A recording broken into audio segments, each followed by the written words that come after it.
Welcome back to Count Me In, IMA's podcast about all things affecting the accounting and finance world. We are here for you today with episode 65 of our series.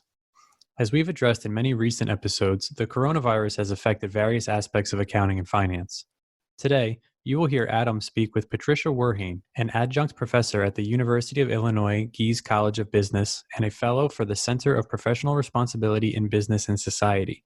Patricia is also a co-producer of an Emmy Award-winning documentary television series in the Chicago area titled Big Questions. In this episode, she talks about the ethics of commerce during these difficult business times. Let's head over and listen to their conversation now.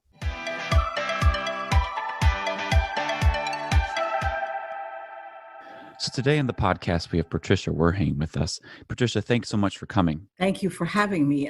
Now, Patricia, you've been speaking lately about ethical dilemmas facing the global economy in light of the pandemic that we are in. So I was hoping you can share some of those insights with us today. Let me start by posing the question, and then I want to give a couple of quotes from people who support that.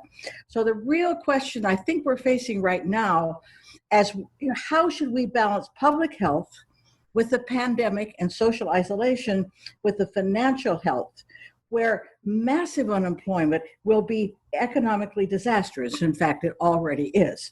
So is this an either or? And we see this in the news all the time. Or is there a middle path? Let me give you two contrasting viewpoints. The first is from the Lieutenant Governor of Texas, Dan Patrick, and he argues that Americans should go back to work even if that causes the deaths of their grandparents, who will willingly sacrifice their lives for the sake of economic growth. Well, I know some grandparents who may be not quite so willing, but we'll see. Now, on the other side is Governor Cuomo from New York, and you know, of course, who he is. He says, given the choice between economic prosperity and the preservation of human life, every life is worth saving at whatever cost to the economy. Now you can see these two balancing and contrasting views, and we hear about them in the news all the time, and we hear our governors and our presidents going back and forth about this, and the Center for Disease Control.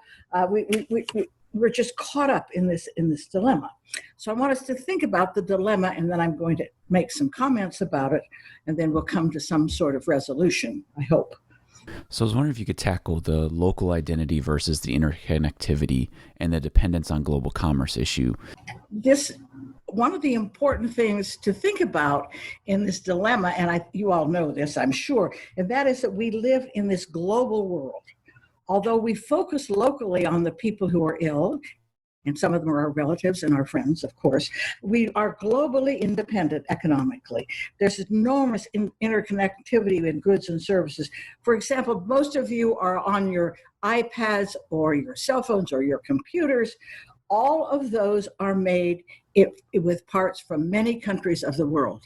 Now, I don't recommend taking them apart and looking, which I have done with an old cell phone, and you can't tell where the parts are from, actually. They're not all marked. But Dell Computer, for example, says all their computers are made from parts from 22 countries.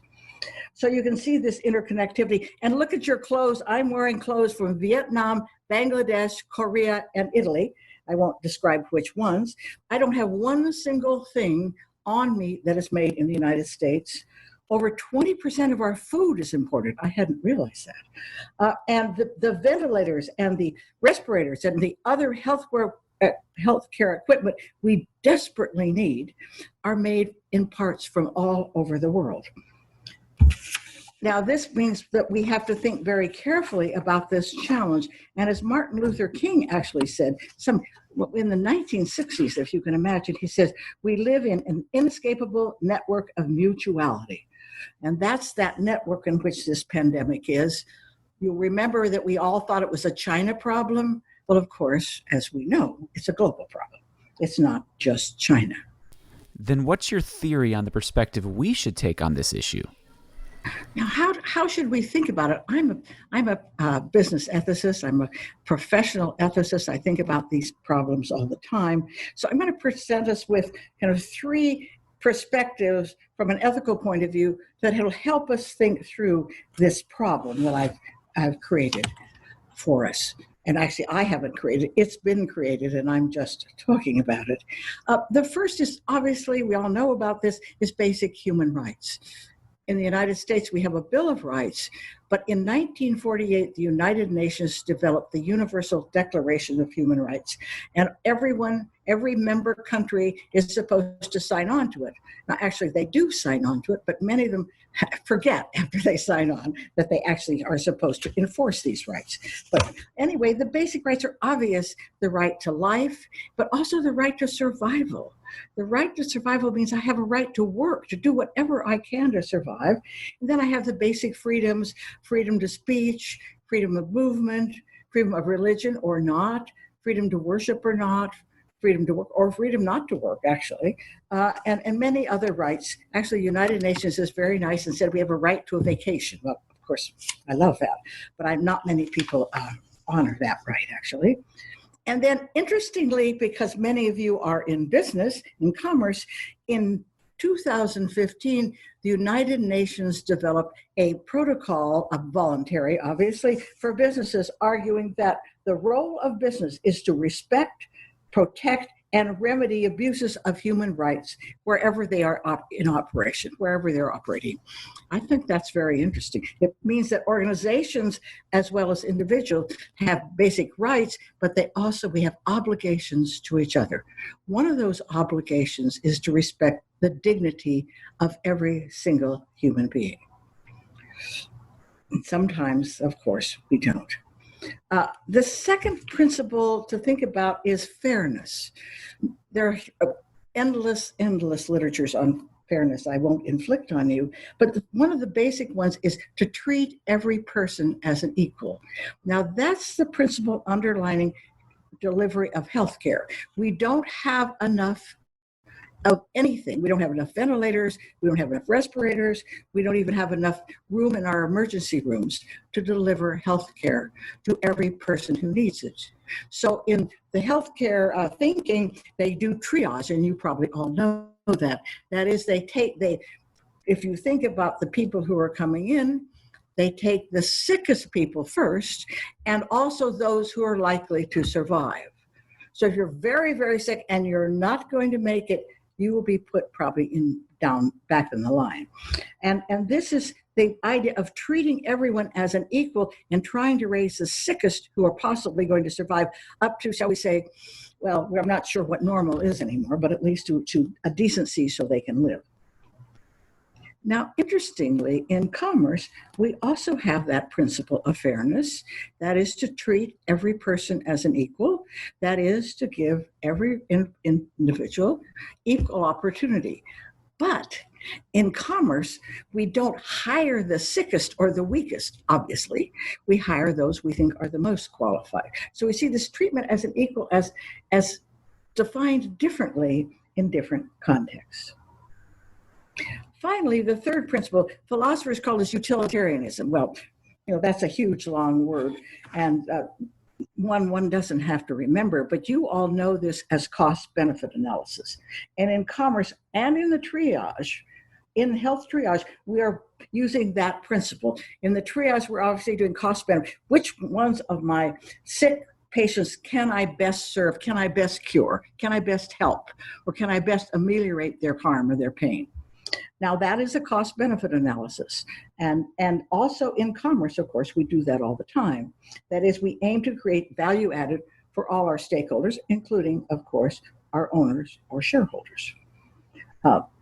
And that is the idea of trying to maximize benefits or health versus sickness or harms, to either to just health people or to society in general. Now, let's step back for a minute and do a thought experiment. Suppose many of you are accountants, and you know how to do this much better than I. Do a cost-benefit analysis and suppose you come up with the conclusion, I suspect you might, if it's just cost-benefit of finances, that it will be financially more feasible to go back to work, send back to quote normal unquote wherever we were before January or February of this year, go back to work, even if it costs us a number of lives. Now, some of you aren't going to like that. you're not going to like it because it doesn't put human beings into the equation. And any utilitarian says, no, you can't just leave human beings out of the equation, even if you're doing costs and benefits. That's the Governor Cuomo, I would say. So where are we? Are we this Groundhog Day? Are we back to where we started, where I started? I don't think so.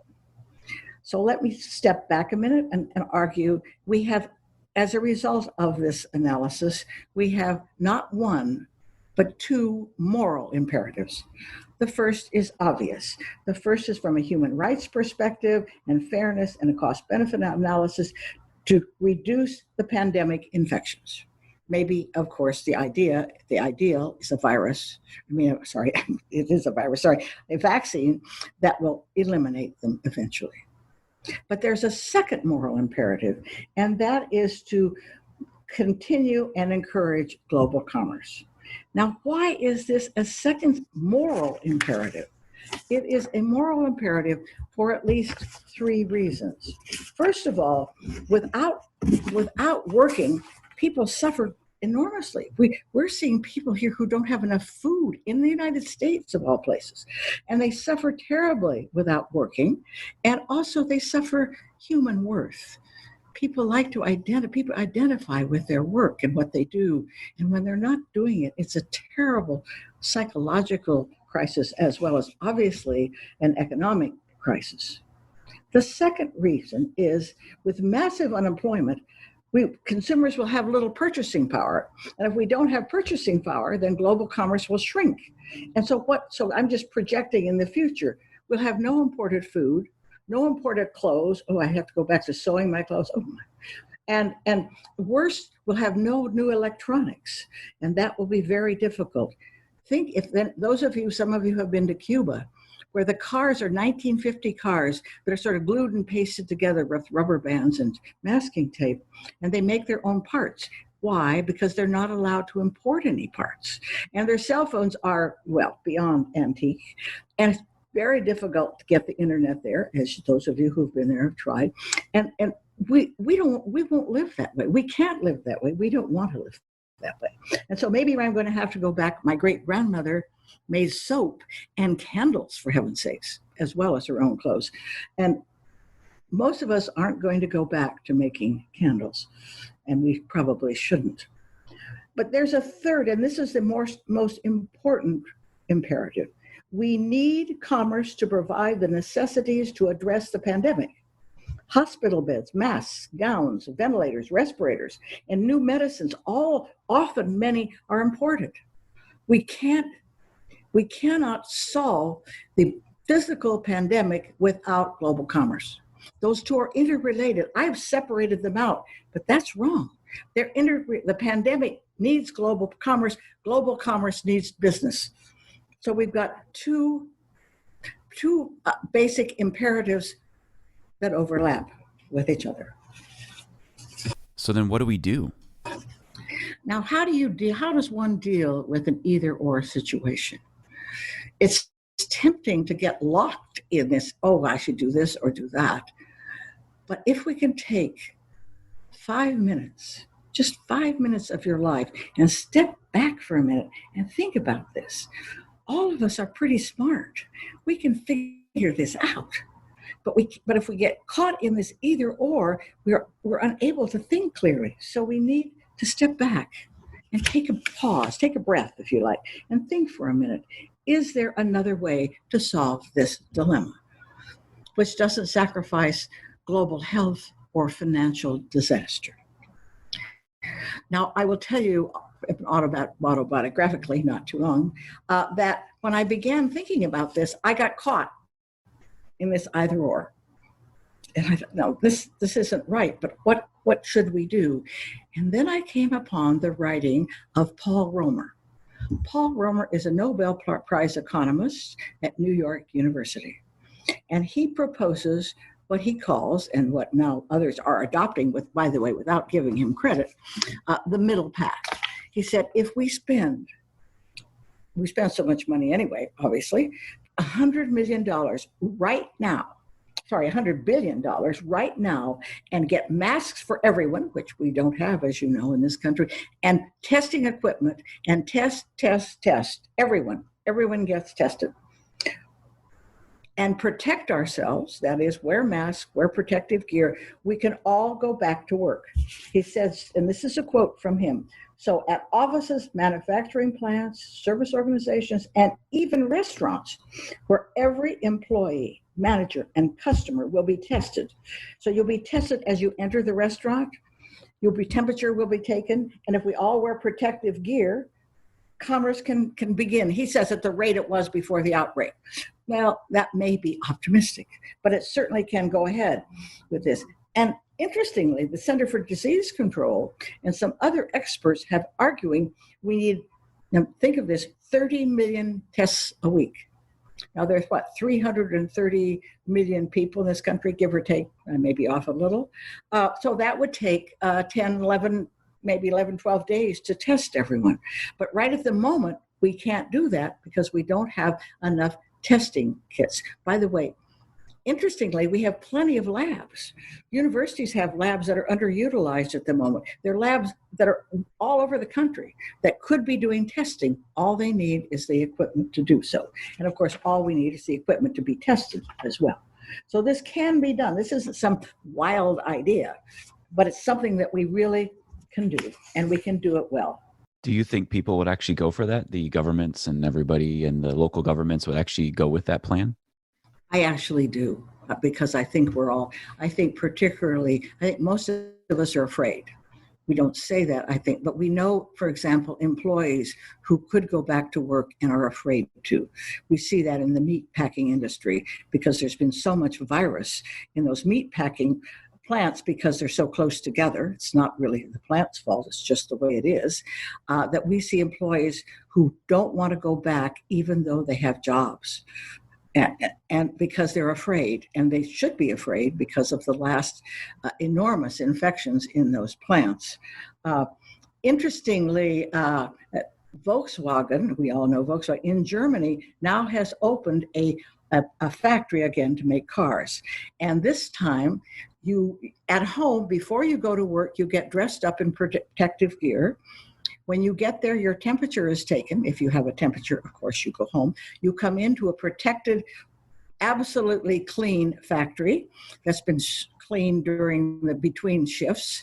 Then you take your shift, but you're put 6 feet apart. You wear protective gear and masks if you get any closer to anyone. And then they've slowed down the assembly line, obviously, but then they have a lot of robots and they, of course, don't get the virus. And then between shifts, they take a long break. Usually it's just, 5 or 10 minutes. They take a long break, re-clean the place, and then start again with new people who have been tested. And I think, I haven't gotten the latest report, but they're going to try this. And I think that will work. That will work. And we can do this. And I think people will be if they can go back to work and know that they're going to be fairly safe. If I can go out to a restaurant, I'm desperate, of course, to go to a restaurant. If I can know I can go to a restaurant and I won't get ill. If I can walk down the street and say hello to people instead of ducking under my mask, I think people want to do that, but they want to be safe as well. So I'm pretty convinced, and I know we can do it. We have the capability to do this. We haven't done it yet, but we can do it. So just to conclude, notice that when we're stuck in an either-or situation, there are solutions to this. And I think this is a solution that will address both the pandemic and the financial disaster that is going to continue to occur if we don't go back to work. But Romer argues, and I agree with him, that if we do one path, if we only focus on health, or we only focus on finance, that we'll probably fail at both of these. This has been Count Me In, IMA's podcast, providing you with the latest perspectives of thought leaders from the accounting and finance profession. If you like what you heard and you'd like to be counted in for more relevant accounting and finance education, visit IMA's website at www.imanet.org.